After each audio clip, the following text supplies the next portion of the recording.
At a grand charity gala filled with glittering diamonds and whispered secrets, a young black waitress moved quietly between tables, carrying trays of champagne. She didn't belong there. At least, that's what everyone thought. But when the billionaire matriarch of the host family caught sight of the necklace around her neck, a small silver pendant shaped like a dove, the entire room fell silent. The old woman froze, her glass trembling in her hand. Tears welled in her eyes as she whispered, "Where did you get that?" The girl hesitated, unaware that the pendant wasn't just jewelry. It was a missing piece of a family history buried for nearly 70 years. A truth that would rewrite everything they believed. The night shimmered with wealth. Crystal chandeliers dripped light across marble floors, and violins whispered through the air. It was the annual Langford Foundation Gala, a night where the city's richest paraded their fortunes beneath chandeliers worth more than most people's homes.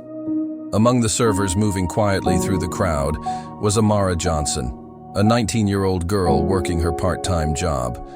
Her uniform was spotless, her steps graceful, but her eyes stayed low, always careful not to meet the stares that lingered on her skin. She wasn't supposed to be seen, only to serve. Still, there was something unmissable about her, the way she carried herself, as though she belonged to a world greater than the one written on her name tag. Around her neck hung a small silver pendant shaped like a dove, old and slightly tarnished. It wasn't expensive, but it was precious to her. Her grandmother had given it to her before she passed away, telling her only one thing: "This necklace will find its way home someday, baby. Just keep it close." Amara never understood what she meant.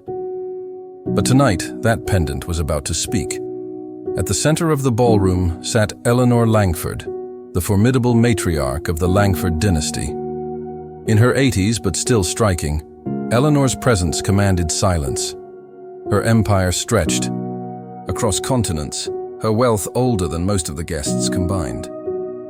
She was dressed in pearls and grace, though her eyes carried the weight of decades. Her grandson, Nathan Langford, stood beside her, a tall, polished man in his early 30s, heir to the empire. But unlike his grandmother, Nathan's charm was performative. He smiled when cameras turned his way, and frowned the moment they looked elsewhere. For Eleanor, this gala was more than a fundraiser. It was a reminder of her family's legacy. The Langfords had built their fortune generations ago, and tonight, she was presenting a scholarship fund named after her late husband, Richard Langford. As the night moved on, Amara weaved between guests, pouring champagne and offering hors d'oeuvres. She barely noticed Eleanor watching her. The old woman's eyes had fixed on Amara the moment she entered the room. There was something unsettlingly familiar about her. The curve of her cheekbones, the softness in her gaze, even the quiet dignity in the way she carried the tray. But it wasn't until Eleanor's gaze dropped to the necklace glimmering faintly against Amara's brown skin that her breath caught in her throat. The dove. Her mind went blank. For a moment, time seemed to stop. Eleanor reached for her glass, but her hand trembled violently, spilling a few drops of wine on the tablecloth. Nathan leaned in, whispering, "Grandmother, are you all right?" But Eleanor didn't answer. Her eyes stayed locked on that pendant, the very same pendant she had last seen 70 years ago around the neck of her childhood best friend, Lila, who vanished one stormy night in 1952. A young black girl, her best friend, her sister in all but blood, the one the world tore away from her. The orchestra swelled. Guests clapped politely as Nathan took the stage to make a speech about opportunity, equality, and family values. Eleanor barely heard a word. Her heart pounded in her chest. She needed to know who that girl was. When the applause faded, she turned to her butler. "Bring me the young woman serving the champagne, the one with the silver dove." He hesitated. He had served the Langfords long enough to know when the matriarch was serious. Within minutes, Amara was standing near Eleanor's table, tray in hand, unaware that every eye had turned toward her. Eleanor rose slowly, her pearl necklace gleaming in the light. The room fell silent, the air tightening with curiosity. "Child," she said, her voice barely above a whisper, "where did you get that necklace?" Amara blinked, surprised. "My grandmother gave it to me, ma'am," she replied softly. The old woman's face went pale. "Your grandmother's name, what was it?" Amara hesitated. Lila Mae Johnson." The glass slipped from Eleanor's hand and shattered. Gasps rippled through the ballroom. For a long, breathless moment, no one moved. Then Eleanor stepped forward, tears filling her eyes. "Lila! My Lila!" Amara stood frozen, confused and trembling as the billionaire grandmother reached out and touched her necklace. That night, the gala that began with applause and champagne ended in stunned silence, as a secret buried for decades clawed its way to the surface. The sound of shattering glass echoed across the ballroom like a thunderclap. Conversations stopped mid-sentence. All eyes turned to where Eleanor Langford, the billionaire matriarch, stood trembling in front of a young black waitress holding a silver tray. For a moment, the two women stared at each other, one ancient, one young, connected by something neither could yet explain. Amara swallowed hard, unsure if she had done something wrong. "Mom, are you all right?" she asked carefully. Eleanor didn't answer right away. Her fingers hovered near Amara's necklace, the tiny silver dove gleaming faintly under the golden chandeliers. "I've seen that before," she whispered, her voice cracking. "That necklace, it belonged to someone I loved. Someone I lost a lifetime ago." A murmur rippled through the crowd. Nathan, her grandson, hurried to her side, placing a steadying hand on her shoulder. "Grandmother, please, you're drawing attention." But Eleanor waved him off. "Let them look," she said sharply, her trembling voice regaining strength. "They can watch history come back to life." Then, she looked at Amara again. "You said your grandmother's name was Lila Mae Johnson?" Amara nodded. "Yes, ma'am." Eleanor's knees nearly gave out. The butler caught her arm just in time as tears filled her eyes. "Lila was my best friend," she whispered. "We were children together. She lived on my family's estate with her mother. And then," her voice broke. The silence around them thickened, heavy with confusion and curiosity. Amara felt her heart race. Her grandmother had never spoken much about her childhood, only that she grew up near a big house where the garden was too beautiful to forget. Could this be the same house? Eleanor motioned toward the side hall. "Come with me, child," she said softly. "There's something you need to see." They stepped into the mansion's private lounge, away from the curious stares and whispers. The fire crackled gently in the grand marble fireplace, its glow softening Eleanor's weathered face. She gestured for Amara to sit. "This house was built over 70 years ago," she began slowly, "back when things were different. My father, Richard Langford Sr., owned most of this city's land. And on one of those lands lived your great-grandmother and her daughter, Lila Mae." Amara's hands tightened on her lap. "You knew her?" Eleanor nodded. "Knew her. She was my world. We were both 11. We'd spend every morning playing by the creek that ran behind the house. She used to wear that dove necklace. I gave it to her myself on her 12th birthday. I told her it meant freedom." Her eyes clouded with tears. But freedom was the one thing she never had. Eleanor looked away, her voice trembling. "One day, her mother was accused of stealing a piece of my mother's jewelry. It wasn't true. I knew it wasn't. But no one believed me. They took Lila and her mother away that night. They disappeared before morning. My father forbade me from speaking of them again." Amara's chest tightened. The story felt like an echo from another life, one her grandmother had never shared. "My grandmother never told me that," Amara whispered. "She just said we came from the south side of the city, and that the people there never forgave what happened to her family." Eleanor nodded weakly. "I spent years trying to find her. I wrote letters to the address she once gave me, but they always came back unopened." Then, when I was older, I hired a private investigator. But by then, she was gone. Her eyes met Amara's again. And now, here you are, wearing that same dove. The firelight flickered between them, illuminating generations of grief, misunderstanding, and unspoken love. Amara didn't know what to say.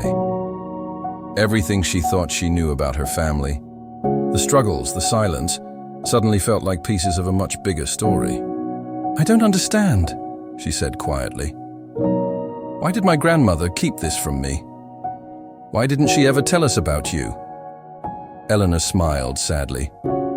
"Because she must have thought I'd forgotten her, that my family had turned their back on hers." And in a way, she was right. My father's pride, our privilege, it built a wall I was too scared to tear down. She reached out and gently took Amara's hand. But I never stopped looking for her. Every year, on her birthday, I'd wear a small dove pin in her honor. I prayed that somehow she'd know I hadn't forgotten. Amara's eyes brimmed with tears. "She always kept that necklace close," she whispered. "Even when she was sick, she'd touch it before sleeping. I thought it was just a lucky charm. I didn't know it meant something to someone else, too." Eleanor smiled faintly. It meant everything. Suddenly, Nathan appeared at the door, his voice sharp with confusion. "Grandmother, the guests are worried. What's happening here?" Eleanor turned, her eyes flashing with quiet authority. "Nathan," she said firmly, "meet your family." Nathan frowned. "Excuse me?" She gestured to Amara. This young woman's grandmother was Lila Mae Johnson, the child of the woman who was wrongly accused by your great-grandfather. "Everything we built, every cent of this empire, carries their blood too." Nathan's jaw tightened. "Grandmother, you can't be serious." "I've never been more serious," Eleanor interrupted. Her voice was calm, but her words cut like glass. "We owe them everything, an apology, our history, and their rightful place in this family." Amara sat frozen. She hadn't asked for this, not the attention, not the revelation, not the ghosts of the past. But as she looked into Eleanor's eyes, she felt something shift. For the first time, she wasn't invisible. For the first time, her family's story was being told, not in whispers, but out loud, in a room that once refused to see them. That night, as the music resumed in the ballroom, two women, one old, one young, sat together by the fire, bridging 70 years of silence. Amara's heart raced, not from fear, but from belonging. And Eleanor, for the first time in decades, felt peace settle on her chest, because the dove had finally found its way home. The next morning, the Langford mansion was unusually silent. The servants moved about in hushed tones, careful not to disturb Eleanor Langford, who had locked herself in her study since dawn.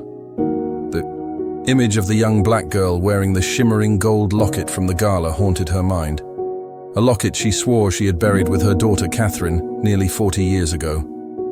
Across town, the young girl, Amara Bennett, 17 years old, sat by her window, clutching the same locket to her chest. She hadn't taken it off since she found it, shining under a ray of sunlight in her grandmother's attic 3 months ago. It was her good luck charm, her mother had said. Her mother, who had always spoken in half-truths and long pauses when Amara asked about her family roots. That morning, the news channels replayed the gala scene again and again. Eleanor Langford, the city's most powerful philanthropist, stopping mid-speech, eyes frozen on Amara's chest before breaking down in tears.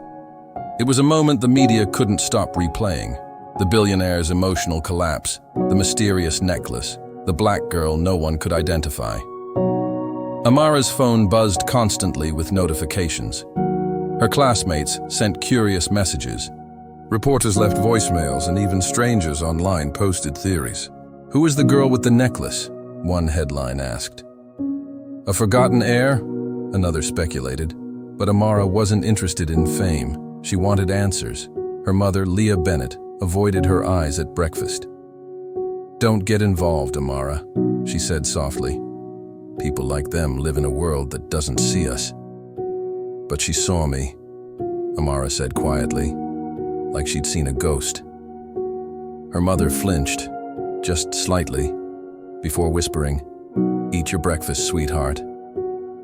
At the Langford mansion, Eleanor sat at her mahogany desk, trembling hands spreading faded photographs across the surface. One photograph showed her daughter, Catherine, a radiant woman with honey-brown skin and soft curls. In her arms, a baby with Amara's eyes. The resemblance was undeniable. Eleanor whispered, "Catherine, is it possible?" The knock on her door broke her trance. It was Harold, the family's loyal butler of 40 years. "Madam, the foundation board is asking if you'll address the incident." "Not now," she said sharply. Then, after a pause, her tone softened. "Harold, find her, the girl with the necklace. Find out who she is." That afternoon, Amara noticed a black sedan parked across from her school. A man in a suit stepped out when she exited the building. "Miss Bennett?" he asked politely. "Mrs. Langford would like to speak with you." Amara froze. "Why?" "She believes you may have something that belongs to her." Against her mother's warnings, curiosity overcame fear. Amara agreed to go. The Langford mansion towered over the hills. White columns, long marble staircases, portraits of ancestors in gilded frames. As Amara entered, she felt both awe and unease. Eleanor Langford stood at the end of the grand hall, frail yet commanding, her silver hair glowing under the chandelier. When their eyes met, both froze. For a long moment, time itself seemed to stop. Eleanor approached slowly, trembling. "May I see it?" she whispered, pointing to the necklace. Amara nodded and unclasped it. The old woman took it in her hands and gasped. The initials engraved on the back were unmistakable: CL, Catherine Langford. Tears filled Eleanor's eyes. "Where did you get this?" she asked, voice shaking. "My grandmother gave it to my mom," Amara said. "She said it's been in our family for generations." Eleanor's lips quivered. "Your grandmother, what was her name?" "Leah Bennett." The name hit Eleanor like a slap.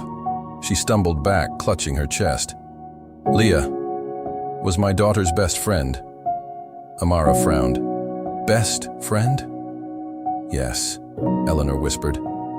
"They grew up together until the night Catherine ran away. I never saw her again." That evening, Amara sat across from Eleanor in the candlelit dining hall, the air thick with confusion and emotion. Eleanor's hands shook as she poured tea. "When Catherine told me she was pregnant," Eleanor began, "I reacted badly. My husband didn't approve.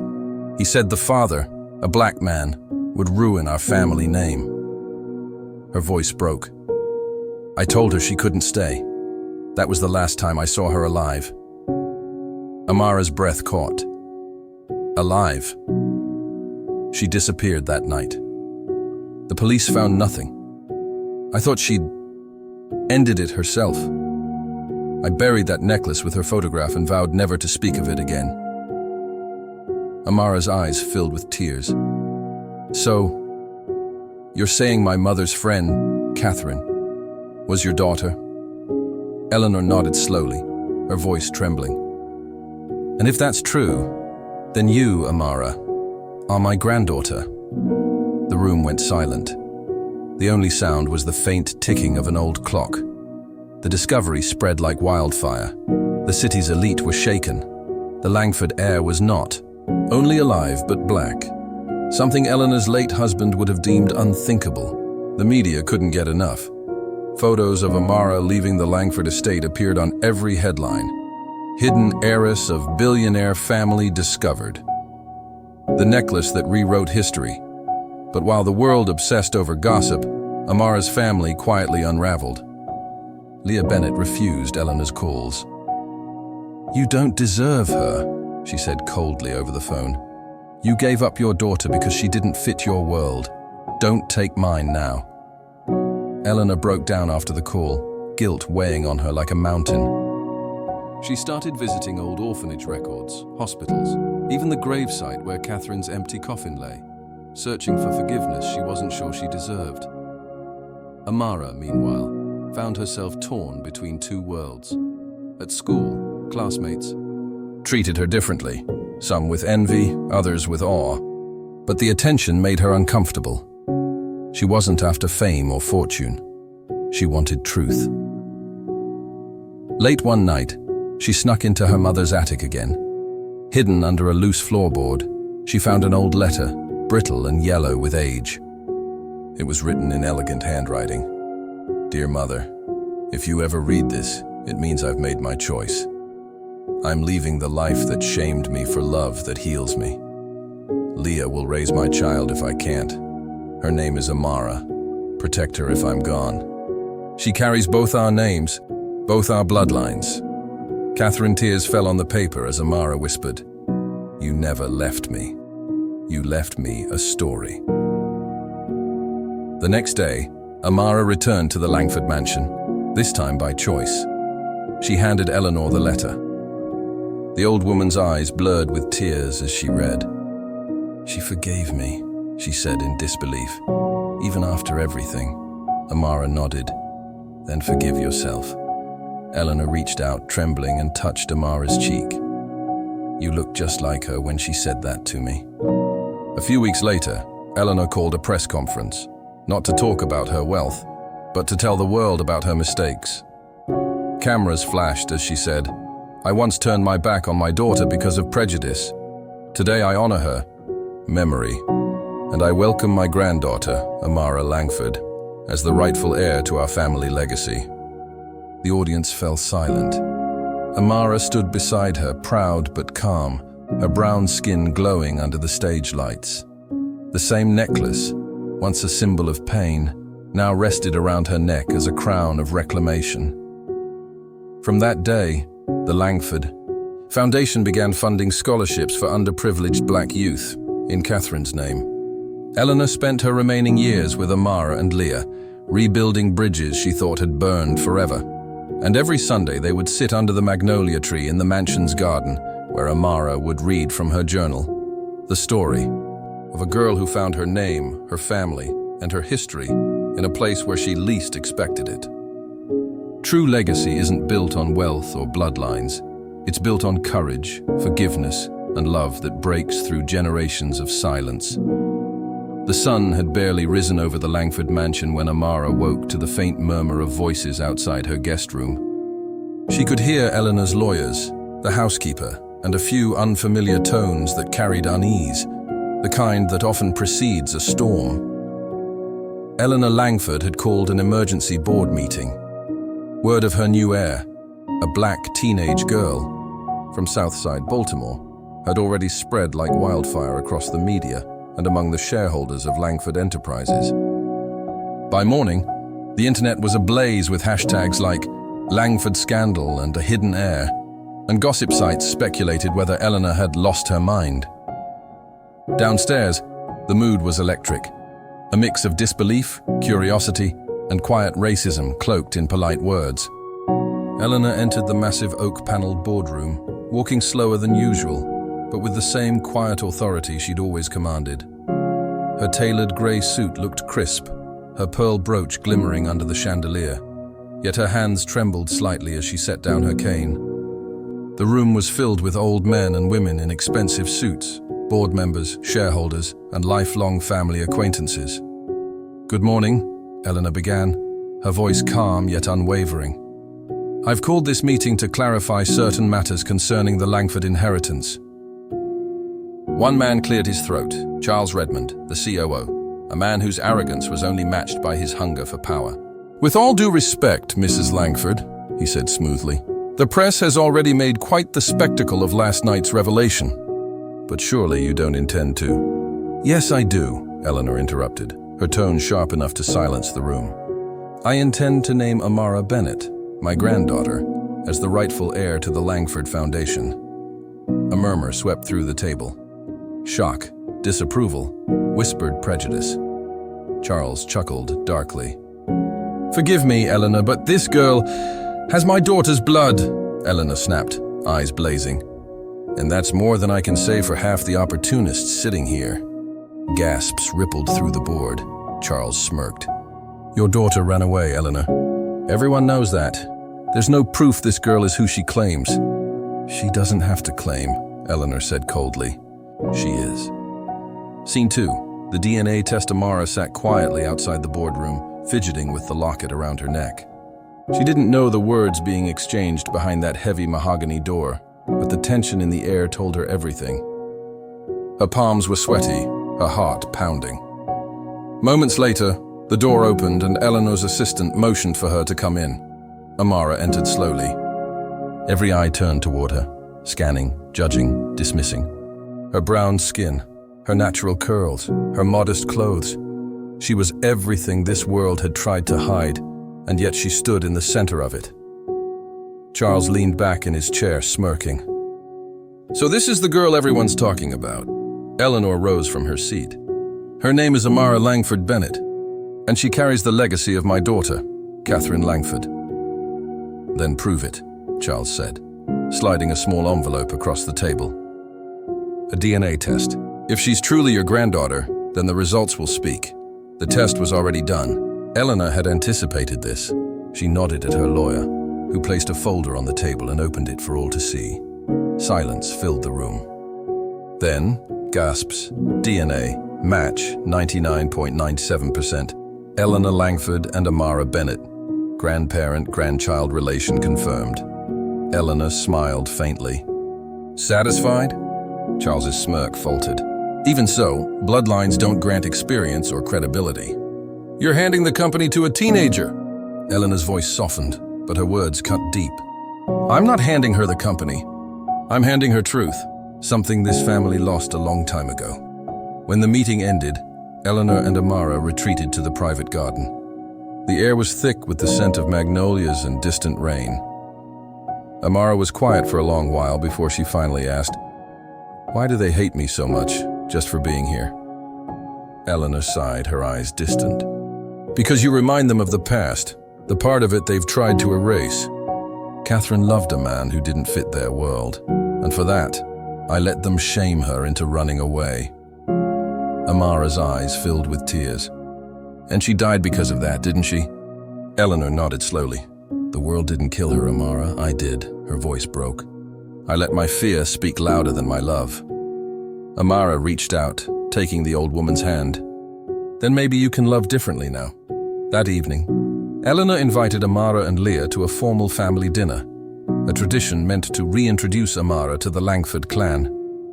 The dining hall was vast and golden, filled with portraits of pale ancestors whose painted eyes seemed to watch silently. Leah sat stiffly, every muscle tense. She hadn't spoken to Eleanor in decades, not since Catherine's disappearance. The room buzzed with polite conversation until Margaret, Eleanor's late husband's sister, spoke up sharply. "You expect us to sit here and pretend this is normal? That she belongs here?" Eleanor's expression hardened. "Yes, Margaret." "She does," Margaret scoffed. "Your husband would turn in his grave." Eleanor's hand trembled slightly as she set down her glass. "Then let him," she whispered. "Because I'm done living for his ghost." The room went silent, but Margaret wasn't finished. "This girl doesn't carry the Langford name. She carries scandal," Leah's voice cracked like thunder. "The only scandal here," she said, "is that a child had to grow up without her mother because this family couldn't see beyond its own reflection." The tension was unbearable. Glasses rattled. Amara wanted to shrink away, but instead she stood. "Enough," she said, her voice firm but shaking. "You don't have to like me. You don't have to believe I belong. But that necklace you all stared at in disgust, it was a gift from a mother who died loving both sides of who I am. And I won't let anyone shame me for carrying her story." Her words hung in the air like thunder after lightning. Then, slowly, Eleanor rose to her feet and clapped. "That," she said softly, "is the voice of a Langford." The night took an unexpected turn. As Eleanor tried to stand for a toast, her hand suddenly trembled and her face went pale. The room gasped as she stumbled backward, clutching her chest. "Grandma!" Amara shouted, rushing forward. The world blurred. Servants scrambled. Leah knelt beside Eleanor, holding her hand. "Stay with us," she whispered. Eleanor looked up at Amara, her eyes glassy but peaceful. "Don't let them break you," she murmured. "Promise me." "I promise," Amara whispered through tears. Eleanor's grip loosened, and the room fell into chaos. 3 weeks later, the Langford mansion was draped in black silk. Eleanor Langford had passed away peacefully in her sleep, just days after being released from the hospital. The city mourned her as a titan of philanthropy, but few knew the woman she'd become in her final weeks, humble, remorseful, and fiercely protective of the granddaughter she'd once denied. The will reading was held in her study, the same room where she had once hidden from her own guilt. Lawyers, family members, and reporters gathered, their faces tight with greed or anticipation. When the executor opened the final envelope, silence filled the room. "To my family, who has mistaken legacy for wealth, I leave reflection. To those who understand love, I leave everything else. To my granddaughter, Amara Langford Bennett, I leave not just my estate, but my unfinished dream, a foundation for children who were told they didn't belong." Gasps, murmurs. Margaret's face turned crimson. "This is madness," she cried. "She's giving everything to her?" Amara stood quietly, tears streaming down her cheeks, as Leah placed an arm around her shoulder. Eleanor's lawyer continued reading. "And finally, I leave the Langford locket, which once represented shame, as a symbol of reconciliation. May it remind her and this family that love is colorless, but silence never is." The room fell utterly silent. Amara closed her eyes, clutching the locket. For the first time, its weight didn't feel like burden, it felt like strength. Weeks later, at the Langford Foundation's reopening, Amara stood at the podium, addressing hundreds of guests, reporters, and cameras. Behind her was a new banner, the Catherine Langford Initiative, for children who deserve to be seen. As Amara finished her speech, a woman approached from the crowd. "Margaret." Her eyes were red, her face softened. She whispered, "Your grandmother would be proud." Then she did something no one expected. She hugged Amara. For the first time in decades, the Langford name stood for something beautiful. True power isn't in inheritance or bloodline. It's in breaking the silence of shame and rewriting the legacy of love. 6 months later, Baltimore's skyline shimmered with the glow of a new dawn. The city had changed, not in its bricks and bridges, but in its heartbeat. And at the center of that quiet revolution stood Amara Langford Bennett, now 17, calm but radiant in a cream suit as she adjusted the tiny microphone pinned to her lapel. The courtyard before her overflowed with people. Business leaders, reporters, students, teachers, and children, dozens of them, laughing, chasing balloons printed with the name, the Catherine Langford Foundation, for children who deserve to be seen. Behind the podium, a banner stretched wide, showing Eleanor Langford's portrait beside Catherine's, and beneath them, the tagline Amara had chosen herself, "From silence to voice, from shame to love." Leah stood beside her, her hand resting gently on Amara's shoulder. "You ready, sweetheart?" Amara nodded. For the first time, yes, the hum of cameras quieted as she stepped up to the microphone. Scene 2, the speech that changed hearts. Amara took a deep breath, looking at the sea of faces before her, people who had come to see if she truly belonged in a legacy once dominated by old money and prejudice. "My grandmother, Eleanor Langford," she began softly, "was a woman of power, but she was also a woman of fear." The crowd stilled.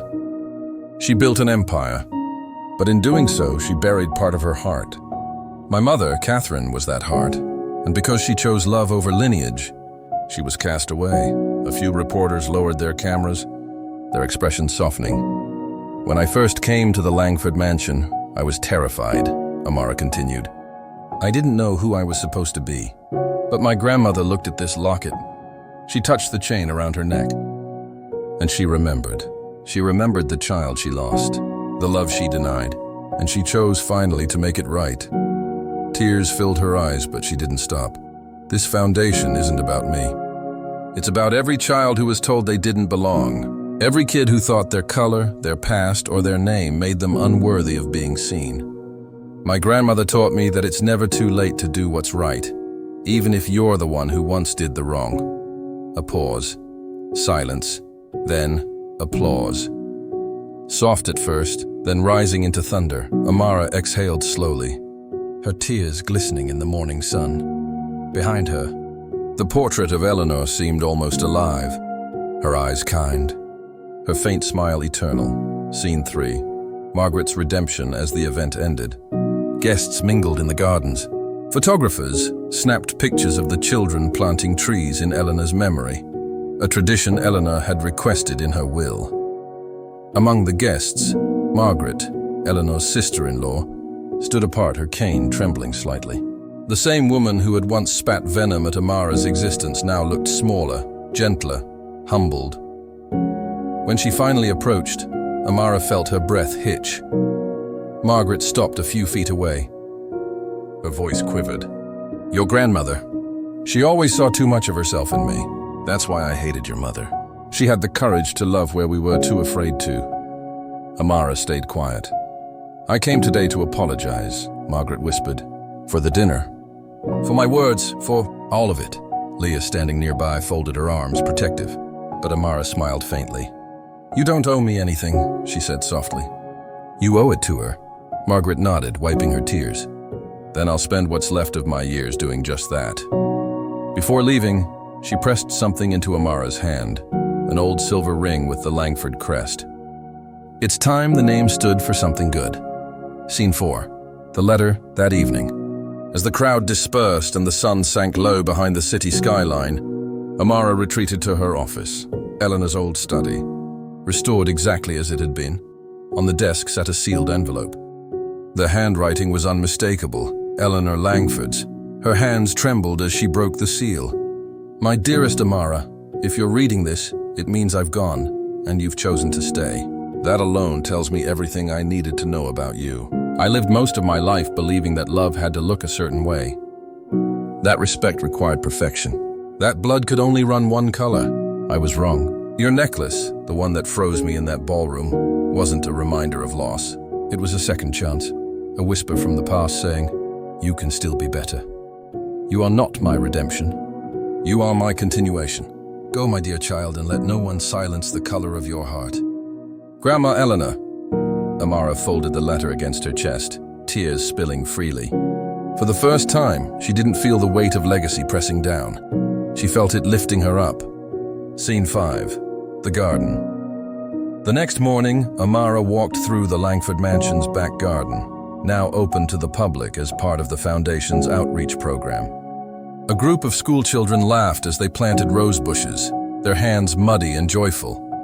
She watched one little black girl struggle to dig a hole for her sapling. Kneeling beside her, Amara smiled. Here, she said gently, taking the girl's hand. Try turning the spade this way. The child looked up. Miss Amara, do you think my tree will grow tall? Amara smiled softly. If you take care of it and believe in it, it'll grow taller than anything around it. The girl grinned. Just like you. Amara laughed, tears glinting in her eyes. Maybe, but I think it's already growing taller than me. Scene 6. A visit to the past weeks later, Amara traveled to a small, forgotten cemetery outside Atlanta, where her mother, Catherine Langford Bennett, was buried under a lone oak tree. She knelt before the headstone, her hand brushing over the carved letters. I did it, Mom, she whispered. Grandma and we made peace. We gave your story back to the world. The wind rustled the leaves above her, soft and warm. For a moment, she swore she could hear laughter, her mother's, carried on the breeze. She placed Eleanor's letter beside the gravestone and left the locket hanging from the branch above it. You don't need it anymore, she said. You're free, as she turned to leave. Sunlight spilled through the clouds, bathing the headstone in gold. Scene 7. The legacy years later, the Catherine Langford Foundation became one of the most influential charities in America, sponsoring education programs for underprivileged children, especially young black girls. Amara grew into a confident, articulate woman who appeared on global stages, speaking about forgiveness, representation, and reclaiming history. Behind her at every event was the same portrait, Eleanor and Catherine together, symbols of reconciliation across generations. The media that once called her the scandalous hidden heir now called her the girl who turned inheritance into healing. In every speech, she ended with the same words. My story isn't about blood or money.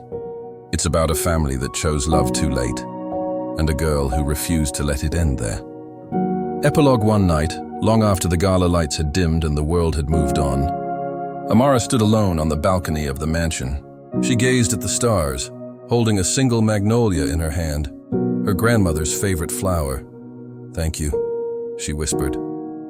A breeze stirred, carrying the faint scent of perfume, Eleanor's scent, and for a moment, the old chandelier above her flickered softly. Amara smiled.